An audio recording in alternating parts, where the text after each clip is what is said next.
నమస్తే అమ్మా. నమస్తే తల్లి. అమ్మ, మన పిఎం నరేంద్ర మోడీ గారు ఉమ్. మనకి హైదరాబాద్ వచ్చినప్పుడు ఒక బహిరంగ సభలో ఉమ్. కొన్ని సూచనలు చేశారమ్మా. అవునమ్మా. మనకి సోషల్ మీడియాలో కానీ ఎలక్ట్రానిక్ మీడియాలో మొత్తం హాట్ టాపిక్ అయిపోయింది. ఉమ్. బంగారం కొనకండి, ఉమ్. పోస్ట్ పోన్ చేసుకోండి, కొనాలి అనుకునే లెక్కైనా కూడా కాస్త ఆగండి, ఆలోచించండి అనేసి. దీని మీద అసలు రకరకాల మాటలు వింటూ ఉన్నాము. సోషల్ మీడియాలో అయితే ఇంకా చెప్పనవసరమే లేదు. అవునమ్మా.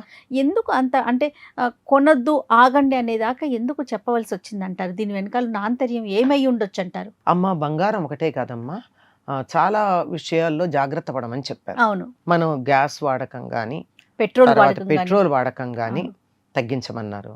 అలాగే నూనెలు కూడా విదేశాల నుంచి దిగుమతి చేసే నూనెలు తగ్గించుకోమని చెప్పారు. అవునా? ఇవి ఎందుకు చెప్పాల్సి వచ్చింది? తిండి తినడం మానమనలేదే, పళ్ళు తినడం మానమనలేదే, కూరలు మానమనలేదే, ఆహారం మానమనలేదే, ఇవేం కాదే, బట్టలు కొనుక్కోవడం మానమని చెప్పలేదే. అంటే ఏమిటి? ఇవన్నీ మన దేశంలో తయారయ్యేవి, సమృద్ధిగా ఉన్నాయి, ఇవన్నీ వాడుకుంటాం. విదేశాల నుంచి తెచ్చేటటువంటివి ఏవైతే ఉన్నాయో వాటిని తగ్గించుకోమన్నారు. ఎందువల్ల అంటే విదేశీ మారక ద్రవ్యం ఏదైతే ఉందో అది మనం జాగ్రత్త పెట్టుకోవాల్సిన అవసరం ఉంది. ప్రపంచంతో ఏ వ్యవహారం నడపాలన్నా ఏం జరుగుతుంది? ప్రపంచమంతా అంగీకరించేటటువంటి మానిటరీనే వాడుకోవాలి, మనీనే వాడాలి. అది ప్రస్తుతం ఏదుంది అంటే డాలర్ ఉంది, యూరో ఉంది. మరి వాటితో పోల్చుకున్నట్టయితే మన రూపాయి వాల్యూ తగ్గుతోంది కదా. అవును. ఎందుకు తగ్గుతోంది? మనం అక్కడి నుంచి దిగుమతి చేసుకునేవి ఎక్కువైనాయి, మన ఎగుమతులు తక్కువైనాయి.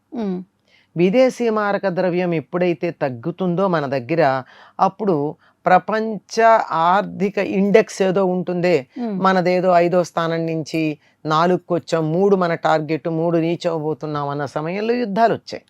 ఈ యుద్ధాల కారణంగా అనేక రకాలైనటువంటి ఇబ్బందులు కలిగాయి.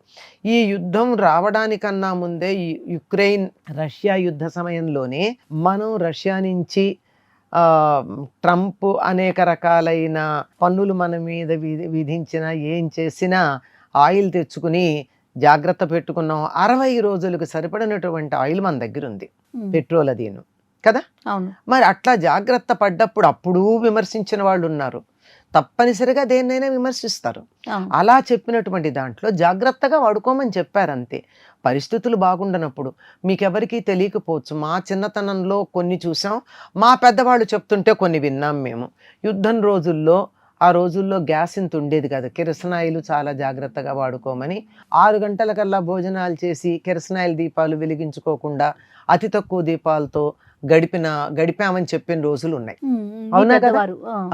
మా చిన్నతనంలో పంచదారకి చాలా రేషన్ ఉండేది. పంచాయతీ ఆఫీసుల నుంచి రేషన్ తెచ్చుకోవాలి. ఏదో మనకి 2 కిలోలు అంటే వాడు 75 గ్రాములే, 750 గ్రాములే వాడు కిలో లెక్కని ఇచ్చేవాడు. గట్టిగా మాట్లాడితే అది దొరకదు. అంచేత పంచదార చాలా తక్కువ వాడుకుని ఎవరింట్లో ఉన్న పంచదారతో స్వీట్ చేసుకుంటే అది వాళ్ళు చాలా ధనవంతుల కింద లెక్క ఉండేది మా చిన్నతనంలో కూడా. ఇట్లా యుద్ధ పరిస్థితుల్లో ఎగుమతి దిగుమతుల సమస్య ఉంటుంది.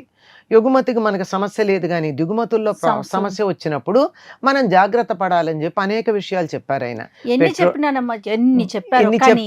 బంగారం దగ్గరికి వచ్చేప్పటికి అందరికీ చికాకు వస్తుంది. ఎందుకంటే చాలా పెద్ద మార్కెట్ మంది బంగారం కానీ మనం కొనడం తగ్గించినట్టయితే ఇక్కడ ఉన్నటువంటి వ్యాపారస్తులు, బంగారం వ్యాపారస్తులకు చాలా నష్టం, అందులో అనుమానం ఏం లేదు. 100కి 150 పాళ్ళు వాళ్ళకి నష్టం. కానీ విషయం ఎందుకు చెప్పారంటే మనకి మన దేశంలో తయారయ్యేటటువంటి బంగారం మనం వాడే దాంట్లో 4% మాత్రమే మన దేశంలో తయారవుతుంది. అంతకన్నా దరిదాపుల్లో 40% పైనే అనుకుంటా, సరిగ్గా నాకు సంఖ్య గుర్తులేదు. అంత మనం విదేశాల నుంచి దిగుమతి చేసుకుంటున్నాం. విదేశాల నుంచి దిగుమతి చేసుకుంటున్నాము అంటే అర్థం ఏమిటి? విదేశీ మారక ద్రవ్యం ఖర్చు పెడుతున్నాం. దానివల్ల ఏమవుతుంది? మన రూపాయి విలువ తగ్గుతోంది. మరి ఈ మాట ఎందుకు మాట్లాడలేదు? రూపాయి విలువ తగ్గకూడదు, బంగారము కొనుక్కోవాలి. ఈ బంగారం కొనేది ఎవరు కొంటున్నారు? బాగా డబ్బున్న వాళ్ళు పెట్టుబడి కోసం కొంటున్నారు. మధ్యతరగతి వాళ్ళు ఎందుకు కొంటారు? అత్యవసరమైనటువంటివి కొన్ని మన సంప్రదాయం ప్రకారం మనకు అలవాటు గనక, ఇది ఉండాలని చెప్పారు గనక తప్పనిసరిగా కొంటారు. నిజానికి ఉండాలి కూడా. ఇంత బంగారం అయినా శరీరం మీద ఉండాలని చెప్తారు. అవును, అది ఆరోగ్యానికి మంచిది, వ్యక్తిత్వానికి మంచిది అని. అంతకు మించి అధికంగా ఉండకపోయినా పర్వాలేదు, కానీ ఒక మాట అడుగుతాను చెప్పండి అమ్మా, ఇంతంత బంగారం కొంటున్నారు కదా ఒక్కొక్కళ్ళును, ఈ కొంటున్నటువంటి బంగారం అంతా ఎక్కడ అలంకరిస్తున్నారు? లాకర్లలో Lockers కదా, లోనే ఉంటున్నాయి. లాకర్లను అలంకరిస్తున్నారు. అవును. ఒంటి మీద ఎంత పెట్టుకుంటున్నారు? మీరెంత పెట్టుకున్నారు, నేనెంత పెట్టుకున్నాను? అవునమ్మా. నేను ఈ మాత్రం పెట్టుకుంటున్నానంటే మా అత్తగారు నాకు గట్టిగా చెప్పారు, పెళ్ళికి ఇది చేయించి నువ్వు ఇది ఎప్పుడూ తీయొద్దని. అప్పటి నుంచి ఇప్పటిదాకా ఇది మాత్రమే నా మెళ్ళ అలా ఉంది. ఉమ్, ఆవిడిచ్చింది ఇది నాకు, ఉమ్, అంత తప్ప ఇది కూడా ఆవిడిచ్చింది. అవ్వే ఇంకా మిగిలినవేమన్నా నేను పెట్టుకుంటానా? ఉన్నాయి, లేకపోలేదు. కానీ ఏం చేస్తాను, అవన్నీ లాకర్లో ఉన్నాయి, నిత్యం పెట్టుకోలేం కదా. లాకర్లలో పెట్టి లాకర్లను అలంకరించడం కోసం ఇంతంత బంగారం పెట్టుకోవాలా?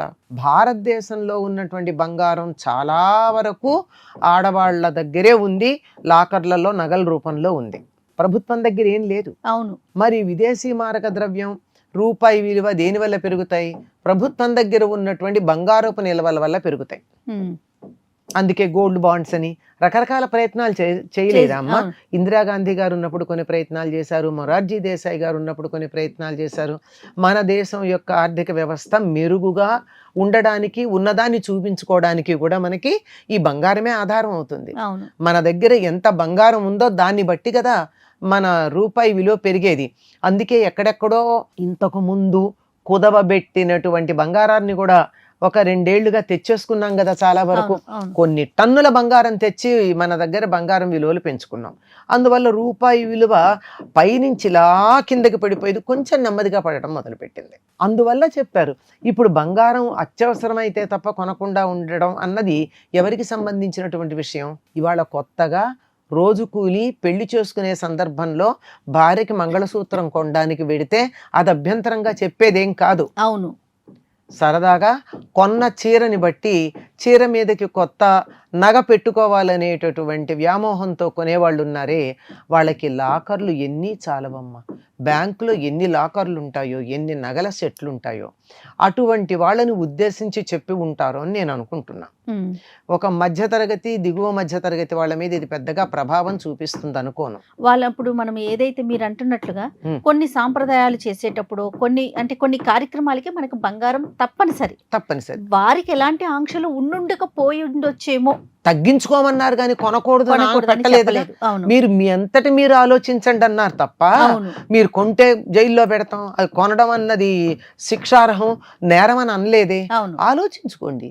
దేశానికి మేలు చేయాలని రకరకాలుగా ఆలోచిస్తారు. ఒకప్పుడు మనకు ఆహార పరిస్థితి సరిగ్గా లేదు మన దేశంలో. ఈ గ్రీన్ విప్లవం వచ్చిన తర్వాత మనం స్వయం సమృద్ధంగా ఉన్నాం. హరిత విప్లవం తర్వాత. అంతకు ముందు ఏమిటి, మనం ఇక్కడి నుంచి తెచ్చుకునే వాళ్ళం, గోధుమలు విదేశాల నుంచి తెచ్చుకోవడాలు అవి ఉన్నాయి. సరే, అది ఆ కారణంగానే మనకి డయాబెటీస్ స్కేల్ మారడం అవన్నీ జరిగాయి అనుకోండి. అవంతా చాలా కుట్ర. లాల్ బహదూర్ శాస్త్రి గారు ఏం చెప్పారు? ఒక పూట భోజనం మానేయమని చెప్పారా లేదా? మీరంతా పసిపిల్లలు అయ్యి ఉండాలి అప్పటికి. ఒక పూట ఎందుకు మానేయాలి అంటే, ఒక్క పూట నేను ఆహారం తీసుకోకపోతే అసలు వారమంతా భోజనం అంటే వారానికి ఒక పూట, వారమంతా భోజనం లేనటువంటి వాళ్ళకి ఆహారం దొరుకుతుంది అని. వారంలో ఒక్క పూట మానేమన్నారమ్మా. సోమవారం పూట ఆయన లాల్ బహదూర్ శాస్త్రి పరిపాలన చేసే రోజుల్లో సోమవారం సాయంకాలం అందరూ భోజనాలు చేయడం మానేశారు. అంటే ఒక్క పూట, నేను వారానికి ఒక్క పూట మానేయడం వల్ల సరే నా ఆరోగ్యం బాగుపడుతుంది, అది వేరే మాట. కానీ దానివల్ల నా ఆహారం ఏదైతే ఉందో అది ఇంకొకళ్ళకి ఆహారంగా ఉంటుంది అని గాంధీజీ గారు ఏం చేశారు? తను ఏదో మేకపాలు పల్లీలు తిని ఆహారం ఇతరుల కోసం అని చెప్పి తక్కువ బట్ట ఎందుకు కట్టుకున్నాడు?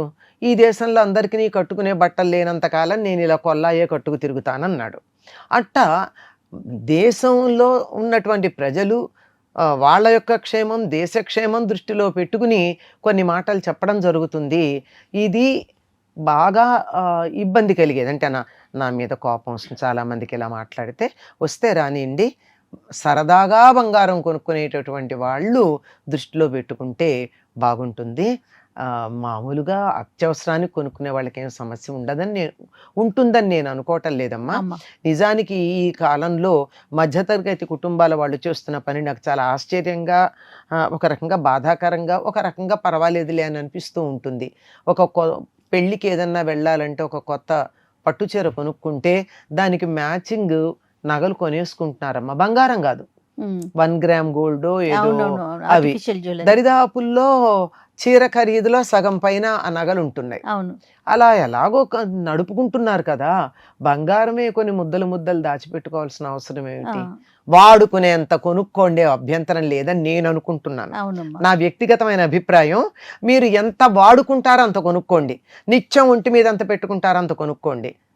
నా లాకర్లను అలంకరించడానికి బంగారం కొనద్దు అని నేను వ్యక్తిగతంగా చెప్తున్నాను. నా ఉద్దేశం మన ప్రియతమ ప్రధానమంత్రి ఉద్దేశం కూడా అదే అయి ఉంటుంది. బంగారమే కదా అన్ని విషయాల్లోనూ జాగ్రత్త పడమన్నారు. పెట్రోల్ పొదుపు మన దేశానికి మదుపు. పొదుపు మన దేశానికి మదుపు. ఎంత చక్కని మాట అమ్మా. ఇది ఒకప్పటి స్లోగన్, అవును ప్రభుత్వ నినాదం అది. మళ్ళీ తీసుకురావాలమ్మా. అసలు దేన్నైనా వృధా ఎందుకు చేయాలమ్మా? అవునమ్మా. మనం తయారు చేయలేం. మనకి ప్రకృతో ఎవరో ప్రభుత్వమో ఇచ్చిన దాన్ని వాడుకోండి, ఎంత కావాలో అంత వాడుకోండి, కావలసినంత వాడుకోండి, ఇంత కూడా వృధా చేయకండి. రైట్. నమస్తే అమ్మా. నమస్తే అమ్మా. And for more videos, Please subscribe to iDream. Please subscribe to iDream. Please subscribe iDream. And please subscribe to iDream. For more videos, subscribe to iDream. please like, share and subscribe to the channel. Congratulations, iDream. Subscribe to iDream. Subscribe to iDream. So subscribe to iDream Media. iDream team andarki huge congratulations. Please subscribe iDream Media. Please subscribe to iDream. Subscribe iDream. Please subscribe to iDream. iDream అంటే నా కళల ఛానల్ను subscribe చేసుకున్న నోరు తిరుగుతలేదు, మీరైతే గంట గుర్తు కొట్టండి. For more such videos, please subscribe to iDream. Subscribe to iDream. Please subscribe to iDream. Please subscribe iDream Media. Please do subscribe to iDream. Please subscribe to iDream Media. For best entertainment and information, please subscribe iDream. And don't forget to subscribe to iDream.